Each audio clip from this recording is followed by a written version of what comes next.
yang lain daripada nikmat sehat. Karena kalau kita sehat tuh tapi nggak beriman, ada jaminan nggak kunci surganya? Enggak ya. Nah itu, alhamdulillah.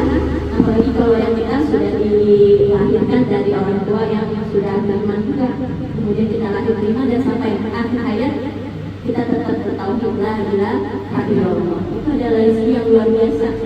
Karena kadang ada orang yang diuji ketika di pertengahan hidup, mungkin ujian ekonomi, mungkin ujian rumah tangga dan segala macam dari anak. Dia merasa, ya Allah, kenapa aku terus diuji gitu kan. Kemudian ada sebagian yang tak Quran, masih terbata-bata dalam membaca Qurannya. Apakah kemudian kata Allah, kalau ini baca Qurannya nggak lancar, dalam hadis Nabi ini, hadis yang bukan ayat ya, di hadis Nabi ini kalau nggak lancar berarti ya udah nggak dapat pahala. Enggak. Ternyata dalam sebuah hadis lahul ajron, dibagi 2 pahala.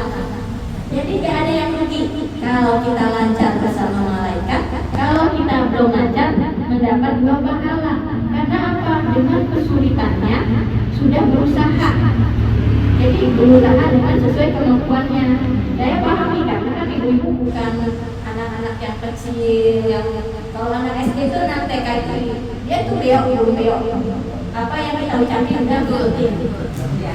Tapi kalau kita ini kan lidah kita ini udah beda, udah biasa ini merubah itu udah bertahun-tahun kita udah biasa. Kadang-kadang mungkin jadi walaupun ada kesalahan tadi ingat-ingat dapat 2 pahala.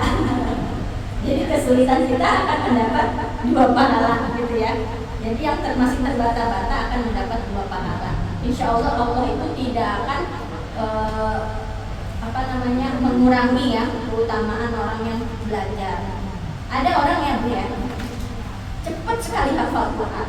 Oh, sehari hafal. Atau sejam, bukan misalnya 1 halaman misalnya. 1 halaman sehari udah hafal. Tapi ada yang lain sebulan 1 halaman dia hafal. Sebulan dia hafal 1 halaman. Yang hafal ini sehari doang dia baca. Yang gak hafal ini udah sebulan dia baca. Coba ibu lain. Sedangkan dalam sebuah hadis saat tidak akan mengatakan alif lam mim 1 huruf, alif 1 huruf, lam 1 huruf, mim 1 huruf dikali 10 kebaikan. Orang yang dihafal ini sebulan dia ulang-ulang berapa banyak kebaikannya. Jadi ketika amal Al-Quran ini pandangan kita tuh beda. Tidak seperti kalau pandangan sama ilmu umum ya. Karena apa? Kadang semakin sulit, semakin ulang, semakin banyak pahalanya. Jadi ketika ibu